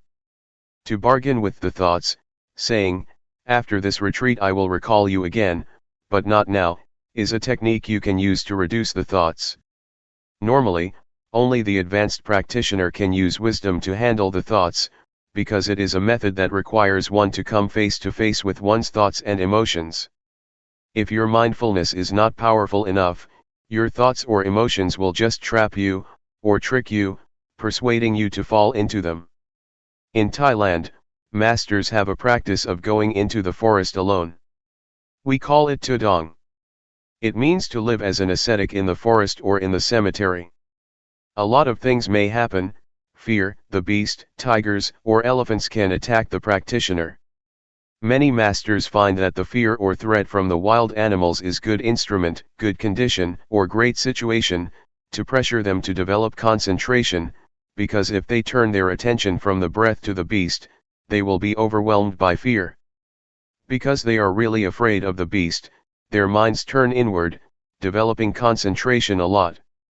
So masters use the threatening situation to force their minds to look inwards. This is a skillful and unusual way of developing concentration and mindfulness. One master, Ajahn Chah, tried to look into the fear to investigate it. When the powerful fear arose, he investigated the fear and asked himself, What are you afraid of? A voice replied, I am afraid of death. Then he asked himself, if you don't die today, won't you still die tomorrow? Everybody has to die, today or tomorrow, he replied. So, he asked again, why should I be afraid? Everybody has to die. This enabled him to face death at that moment with peacefulness. Some masters in that situation just keep asking, what am I afraid of? I am afraid of the tiger. Which part of the tiger are you afraid of, the tail, the ears, the eyes, the legs, or the claws? No, I am not afraid of the tail, nor the ears, nor the eyes, nor the legs, nor the claws. So, what are you afraid of? I don't know. With such penetration by wisdom, fearful emotions just pass away. They do not use rationalization, but an analytical mind to divide the tiger parts, and they do not feel fearful. But as Luangpor says, if you have insights into body and mind, into the nature of body and mind, into the temporary state of body and mind, such insights will enable you to go through all problems, distraction, and negative emotions very easily. With a flash of insight, you can go right through them, you have no need of questions and answers. If you understand that these mental states are impermanent, unsatisfactory, and not self, the thoughts are there but they are not me, they are not mine, you become detached from them and they lose the power to tempt you. This is how wisdom works to solve problems. This is just a summary of how to use the different means of dealing with the enemies of the mind. We are like warriors, we need to know many kinds of weapons to deal with our enemies. If you only know one weapon, it is not enough to handle different kinds of problems. In fact, a sense of humor can help you too. If you take any given thought too seriously, you will get into trouble, but if you make fun of it or have a sense of humor, you feel more light-hearted. You can laugh at it, as Luangpor always says, laugh at your thoughts and tell yourself not to be crazy with them. That is also helpful. For example, when you are disturbed by the noise of building construction, visualize the face of the man who is doing the job. Oh, what a poor man. We will have no hostility toward him, but rather pity him. Please learn how to use various techniques, or virtues, for your own benefit, for your own spiritual practice. Nevertheless, I am not much worried about the problems that we face, because when we have problems, we tend to be careful. It is when we are happy that we tend to be careless, and drop our guards like the alcoholic man in the story that I told you earlier. He was very careful when he walked past the bar, which is why a lot of temptations could not persuade him to drink. But when he passed the store, he became proud, oh, I am the victor. I am the winner. At that moment, he became less careful, and the desire to drink tricked him, convincing him to go back to the bar. Please be careful when you achieve some level of spiritual success, when you have insight, or when you attain the well-developed mindfulness. At that moment, you have to be very careful. There is a story that in China, during a talk like this in a temple, there was an earthquake. All the disciples ran away, but the master stayed still in his place, showing no sign of fear. The next day, after the chanting and the Dhamma talk, there was question and answer session. One student asked, "What is mindfulness?" The master replied, "Mindfulness is the ability to be calm in time of danger. For example, did you see me? When there was an earthquake, I could stay still and drink water without showing any signs of fear. Did you see me tremble? No." One student answered, "You did not drink water. You drank soy sauce." So, please be very careful with pride and conceit. They are very dangerous. Conceit is the last obstacle that only the Arahant can get rid of. Be careful. July 12, 1997. Meditation in action. Meditation enables us to be with ourselves, to see ourselves speaks, sometimes silently, sometimes loudly, sometimes frustratedly, and sometimes happily. You can see how silent or how loud your mind is. We need time to converse with ourselves, to see ourselves, because most of the time our attention is turned to our surroundings, to television, to books, to work, or to our families. We do not have much time to be with ourselves, despite the fact that we should be our best friends. The practice of meditation is the way to make yourself your own best friend, as much as it can be. There is another kind of friend, a bad friend, the friend who seems to agree with us all the time, who spoils us without ever resisting or disagreeing with us. This is not a good friend. A good friend is a friend that keeps reminding you of the proper way of living, who keeps reminding you not to be lost in yourself. Mindfulness works like that.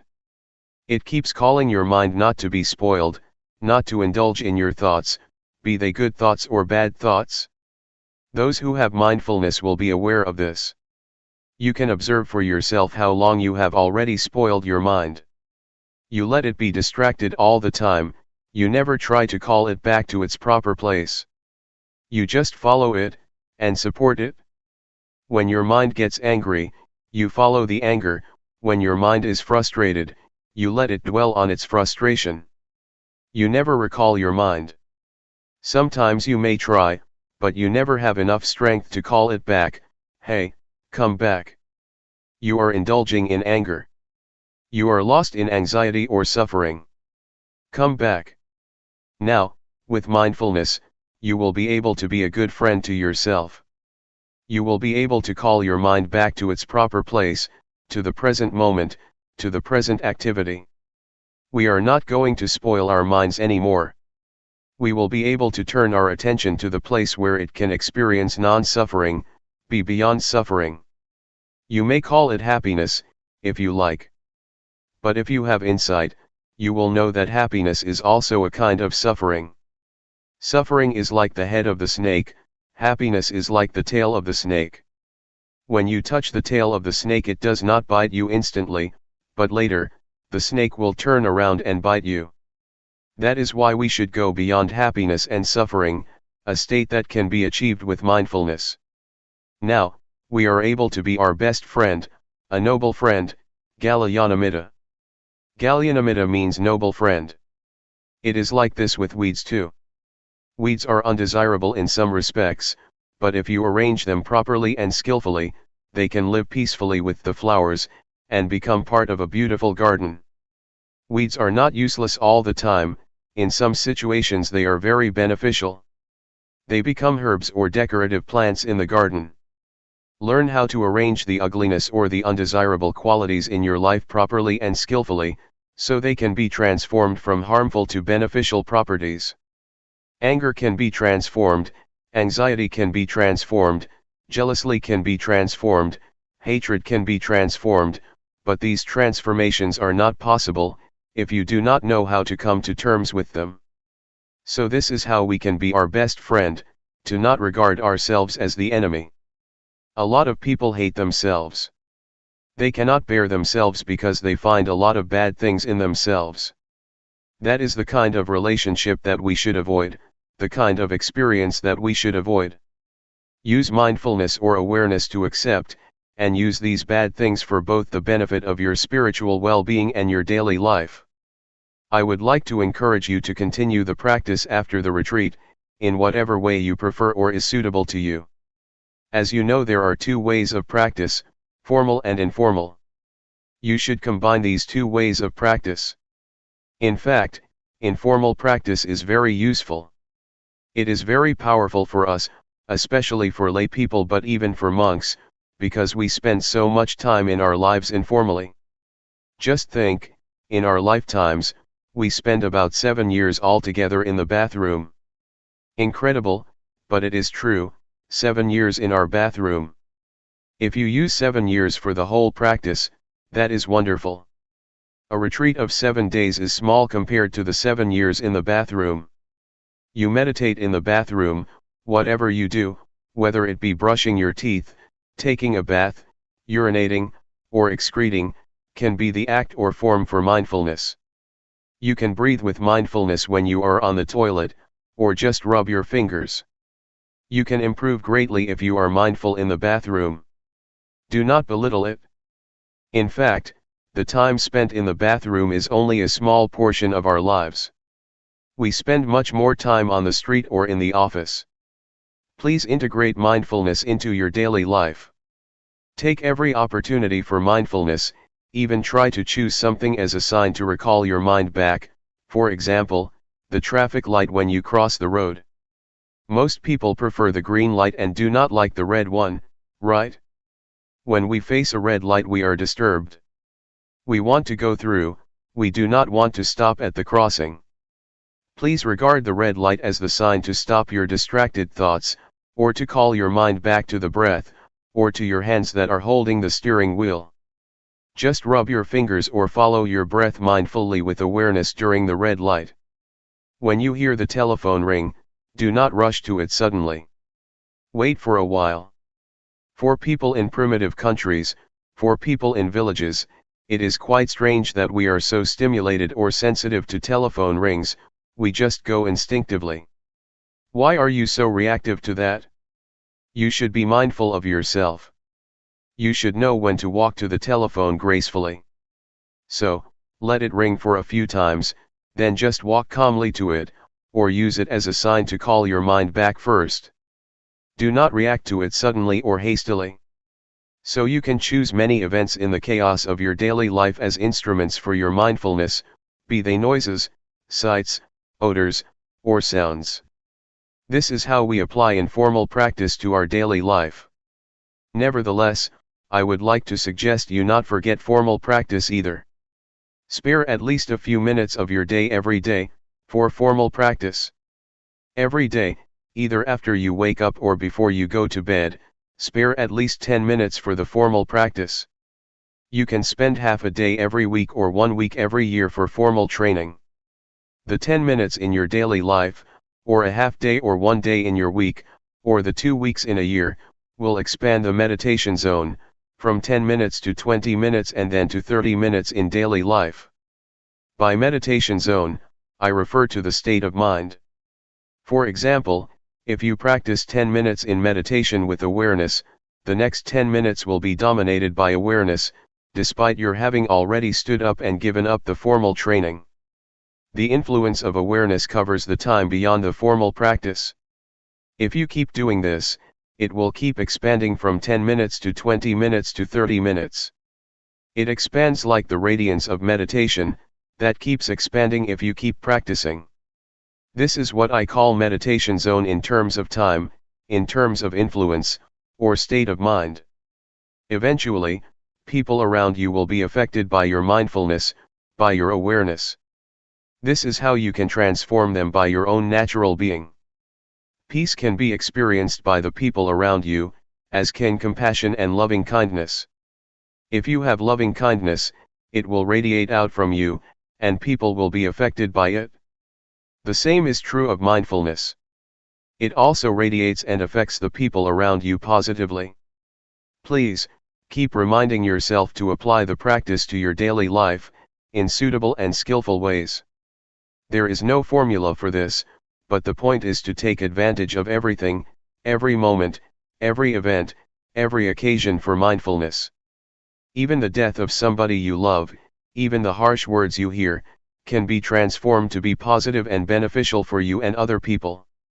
Similar to garbage transformed into flowers and food for us to eat. Food we eat and beautiful flowers are grown out of compost, or garbage.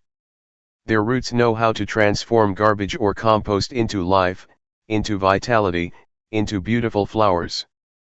Keep practicing, and your mind will come back more and more quickly. You already have mindfulness and awareness in your mind. Please use them over and over. Unlike the body, where if you use a muscle too much it becomes exhausted, mindfulness is not limited by how much you use it. The more you use it, the more powerful it becomes. So do not waste it or spare it. Just use it, and it will always come to your mind. I have a small calendar in my pocket, but I always forget that I have it, because I seldom look at it. If I use it often, I will easily be reminded that it is in my pocket.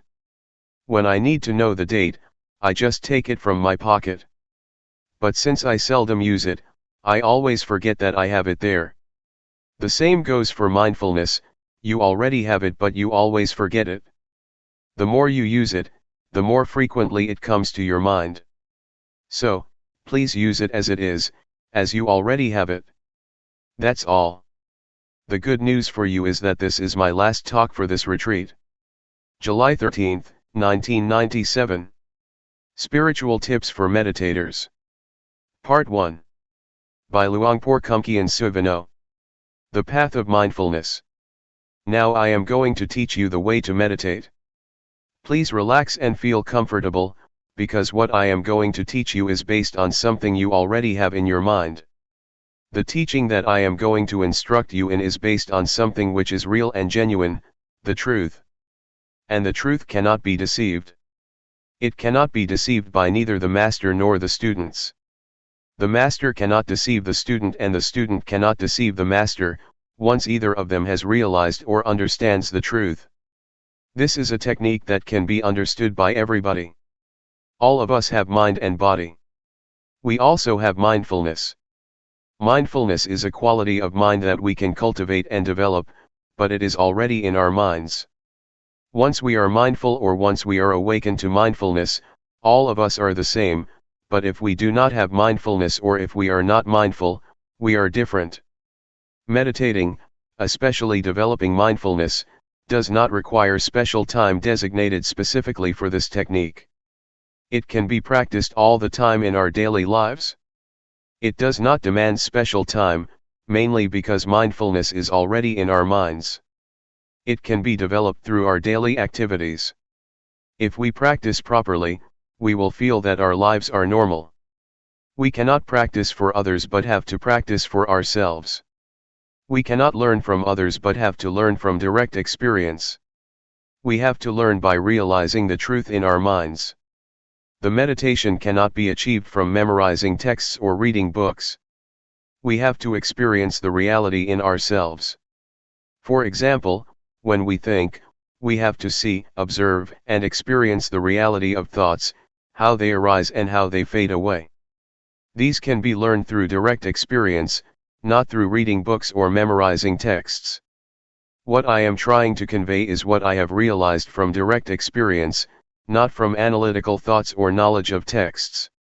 This realization is based on direct experience that everybody can achieve or realize for himself. When we practice on what we already have. We have body and mind. We practice by using our body as an object, our body's movement. When our body moves, when our hand moves, we should just be aware. The hand is real, the body is real, and our awareness of them is real and can be cultivated. The more we practice, the more awareness we accumulate. This way of practicing asks us to accumulate awareness, until it becomes the dominant quality of our minds. Once everybody has total awareness, everybody will be the same in the sense that their lives are normal. But if we do not have awareness, we behave differently out of hatred, greed, and delusion, which disrupts our lives so that we contradict each other, preventing harmony and creating disunity. So, the point is how to cultivate awareness. The key to Buddhist meditation is cultivating awareness, and I am going to instruct you how. Once we understand and practice by ourselves, we will know ourselves better and live our lives properly. Now I will demonstrate. Everybody, please place your palms on your thighs, sit comfortably, and open your eyes. First turn your right hand onto its edge from your thigh, raise it to the height of your chest, and move it to your abdomen. Turn your left hand from your thigh, raise it to height of your chest, and move it to your abdomen. Move your right hand to your chest, move it out, lower it to your thigh, and turn it down. Raise your left hand to your chest, turn it out, lower it, and turn it down.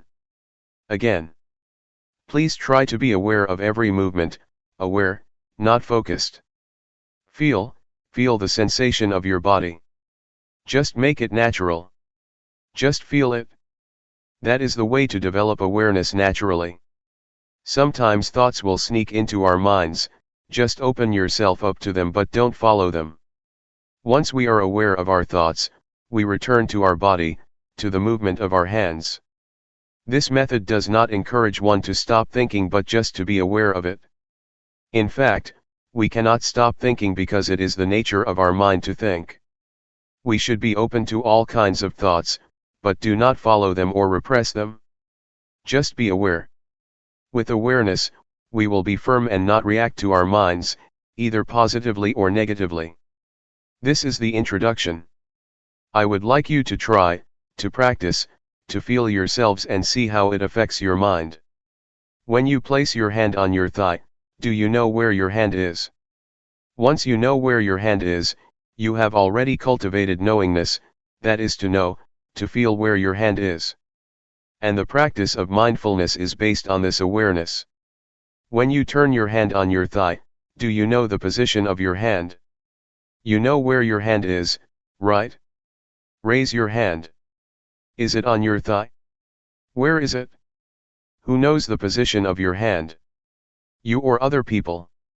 Can anybody know for you? Is it only you that can be aware of where your hand is? No, no, no, be aware, be aware, be aware. Do not force your mind to focus or concentrate on every minute of your movements, just feel every step intervally, and don't focus your mind to feel like a straight line of feeling. That's not the right way. The only thing you have to do is be aware. Don't analyze or try to reason what you are going to do or why you are having such thoughts. Don't analyze or rationalize any of your thoughts. Do not make judgments, whether this thought is good or not, just be open to it, be aware of it, with no blame, no repression, and no stopping, just be receptive to the thoughts. This will enable awareness to develop quickly.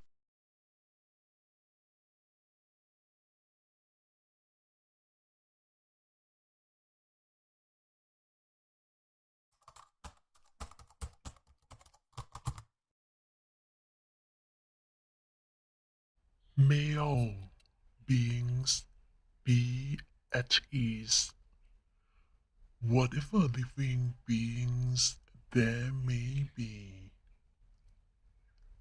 whether they are weak or strong, omitting none, the great or the mighty, medium, short or small, the seen and the unseen, those living near and far away, those born and to be born. May all beings be at ease.